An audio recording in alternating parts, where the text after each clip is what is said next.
Malegaon bar association ने ये फैसला किया कि मालेगांव के कोई भी वकील जो है इसका केस नहीं लड़ेंगे। क्या आगे चलकर इस बात पर कायम रहेंगे या फिर मोहम्मद कैफ वाले मामले के जैसा ऑप्टिकल्स नजर और नंबर के चश्मे इंतहाई मुनासिब दामों में मिलेंगे? नैना ऑप्टिकल्स जामत सालिहात के पास ताबानी किराना के बाजू में मालेगांव। आज आरोपी शेखर उर्फ विजय खरनार को कोर्ट में 11:38 पर पेश किया गया।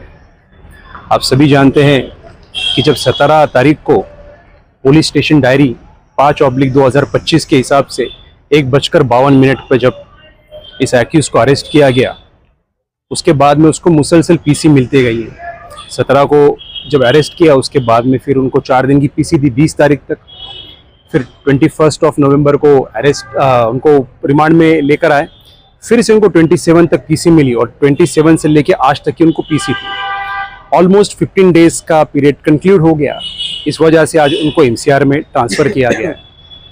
इसी के साथ साथ इसमें जो पॉक्सो एक्ट है उसके सेक्शन 32 के अकॉर्डिंग जो है स्पेशल पब्लिक प्रोसिक्यूटर का अपॉइंटमेंट हुआ है और उसका प्रोविज़न कुछ ऐसा है कि जो एडवोकेट रिप्रेजेंट करेगा प्रोसिक्यूट्रिक्स को यानी पीड़िता को, उसको एटलीस्ट 7 साल का तजुर्बा होना चाहिए या उससे ज़्यादा का चाहिए। तो उस बुनियाद को और उस क्राइटेरिया को मद्देनज़र रखते हुए जो है वो पीड़िता की जानिब से अब एडवोकेट उज्जवल निकम जो है वो उसको रिप्रेजेंट करने वाले हैं। अच्छा, तो जो फास्ट ट्रैक कोर्ट का जो गठन किया गया है तो अनकरीब जो है वो तेजी से इस मामले को जो है मालेगांव कोर्ट में चलाया जाएगा और उज्जवल निकम जो यहाँ पर आकर आर्गुमेंट करने वाले हैं। बिल्कुल, इस मामले को फास्ट ट्रैक कोर्ट पर चलाएंगे। मुमकिन है डेली बेसिस पर या सिंगल डे के अंदर भी इसके सारे जो मटेरियल एविडेंसेस से विटनेस है उनको टेस्टिफाई कर एग्जामाइन करके कुछ ही दिनों के अंदर इसका फैसला सुनाया जाएगा। और जो हिसाब से प्रीमा फेसाई एलिगेशंस जो एक्यूज के खिलाफ में नज़र आते हैं और जो इसका रोल नज़र आता है उसको मद्देनज़र रखते हुए जो सेक्शन 354 सेक्शन 3 जो बीएन जो सीआरपीसी का था, जो अभी सेक्शन 393 सब सेक्शन 3 हो चुका है, उसके प्रावधान के हिसाब से जो है उसको फांसी की सज़ा मुमकिन नज़र आती है। जिस तरीके से वाकया संगीन था और जिस तरीके से मुजाहरा हुआ उसके बाद भी हम देख रहे हैं इस तरह की घटना जो है वो ख़त्म नहीं हो रही है, बल्कि इसके बाद कई मामला पिछले 3-4 दिनों में देखने में आए हैं। 3 नए मामला हमारे इल्म में आए हैं। क्या वजह, लोग क्या इस चीज़ को लेकर जो है अब कानून से डरने, जो डर है, जो खौफ है, पुलिस का जो डर खौफ है वो ख़त्म हो गया या समाज में जो अब गिरावट आना शुरू हो गई? नशा इसमें सबसे अहम फैक्टर है।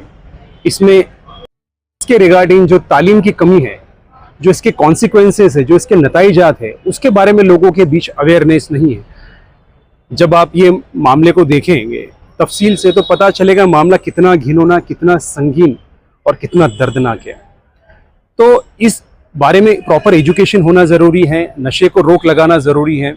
और जो गुंडागर्दी दिन ब दिन बढ़ती जा रही है और जो लोगों का जो एक वहम है कि इस तरीके का जुर्म करने के बाद में भी हम स्कॉट फ्री यानी हमको क्लीन चिट मिल जाएगा और हम आराम से समाज में इस तरीके के फिर से गुनाह रिपीटेडली कर सकते हैं, तो ये गलतफहमी दूर करने की बहुत ज़रूरत है। इसके लिए एक प्रॉपर प्रोग्राम जो है वो गवर्नमेंट को, स्टेट गवर्नमेंट को सेंट्रल गवर्नमेंट के कंसेंट से इंट्रोड्यूस करना चाहिए और एजुकेशन के माध्यम से इस चीज़ को आम करना चाहिए। असर डोंगराले जो केस है और बड़ा चर्चित केस है, उस केस में आज आरोपी की यहाँ पर पेशी हुई और आज जो है कोर्ट में क्या अहवाल हुआ, कोर्ट में क्या मामला हुए, बारे में आपसे जानना चाहेंगे। इसके पहले मैं आपको बता दूं कि विजय खरनार को आज वीडियो कॉन्फ्रेंसिंग के जरिए कोर्ट में हाजिर किया गया। हाजिर करने के बाद बहस हुई और सबसे अहम बात इसमें ये है कि अभी कुछ दिन पहले 2 या 3 दिन पहले ही इसमें स्पेशल पब्लिक प्रोसिक्यूटर करके, बहुत विशेष वकील करके माननीय उज्जवल जी निकम साहब इनको अपॉइंट किया गया है। और पुलिस का यही कहना है कि जल्द से जल्द उसका चार्जशीट हम दाखिल करने की कोशिश करेंगे। आज आरोपी विजय खरनार को कोर्ट में हाजिर करने के बाद 1/12/2025 तक उसको मैजिस्ट्रेट कस्टडी की 11/12/2025 तक मैजिस्ट्रेट कस्टडी में उसकी रवानगी की गई है।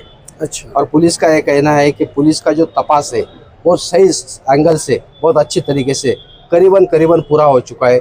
जल्द से जल्द पुलिस चार्जशीट फाइल करने की कोशिश कर रही है और चार्जशीट फाइल करने के बाद माननीय उज्ज्वल जी निकम साहब इनके अपॉइंटमेंट वगैरह लेकर तारीख फिक्स कर के जल्दी से जल्दी ये आरोपी को सज़ा दिलाई जाएगी, ऐसी कोशिश चालू है। अच्छा, एक लोगों में ये गलतफहमी ये होती है कि एक बार मजिस्ट्रेट कस्टडी में जो आरोपी वो चला गया, अब अगर किसी किस्म की उससे तहकीक या सवाल जवाब करना है तो पुलिस नहीं कर सकती, इस तरह की गलतफहमी रहती है।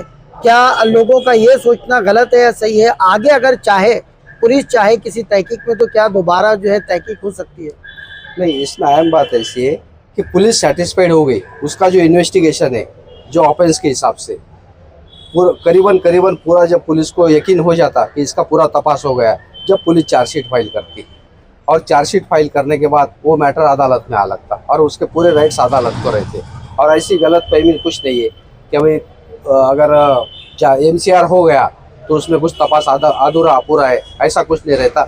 जब तपास पूरा होता, इन्वेस्टिगेशन पूरा हर तरीके से हो जाता, जब भी पुलिस सेटिस्फाइड होने के बाद ही चार्जशीट फाइल करती। ऐसी गलती पुलिस भी करती नहीं कभी। अच्छा, लोग एक आम केस में लोगों को लगता है MCR के बाद जो है वो जमानत के रास्ते जो है वो आसान हो जाते हैं, मगर इस केस में ऐसा कुछ होता दिखाई नहीं देता। क्या कहेंगे आप लोगों को? इस तरह की जो एक लोगों में एक भ्रम होता है कि MCR हो गया तो अब जमानत हो जाएगी। नहीं, ऐसा कुछ नहीं है। खास करके ऐसे मामलों में, पॉक्सो वगैरह के मामले में जमानत सीधी मिलती भी नहीं है।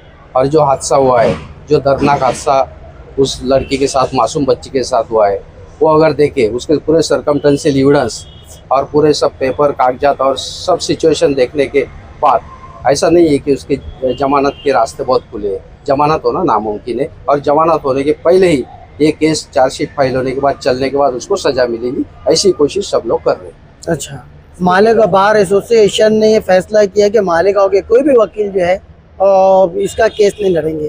क्या आगे चलकर इस बात पर कायम रहेंगे या फिर मोहम्मद कैफ वाले मामले के जैसा इसमें भी जो है कोई एक वकील जो है बढ़ के जो है आरोप पत्र जो है स्वीकार करेगा और अदालत में जो है जाएगा?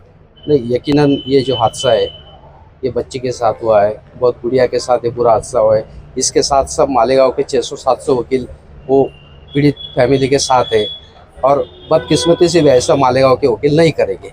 और ऐसी तरह जो सोच है लोगों में, वो मैं आपकी माध्यम से कहना चाहता हूँ कि ये लड़की को फैमिली को तकलीफ हुए, ऐसा मालेगांव वकील संघ से कोई ऐसा कदम नहीं उठाया जाएगा। क्योंकि मालेगांव वकील संघ ने पर्टिकुलर मीटिंग लेकर हर एक को समझाया है कि हादसा कितना बुरा है।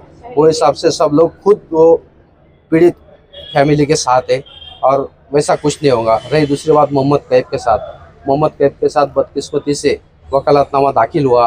हम वो तहकीकात करने के बाद जो भी वकील साहब ने अगर गलती से कुछ मिसअंडरस्टैंडिंग से अगर कुछ फाइल किए होंगे तो उनसे अपन बातचीत करके उनको भी समझाने की कोशिश करेंगे और कुछ ना कुछ उसमें ज़रूर हल निकलेगा।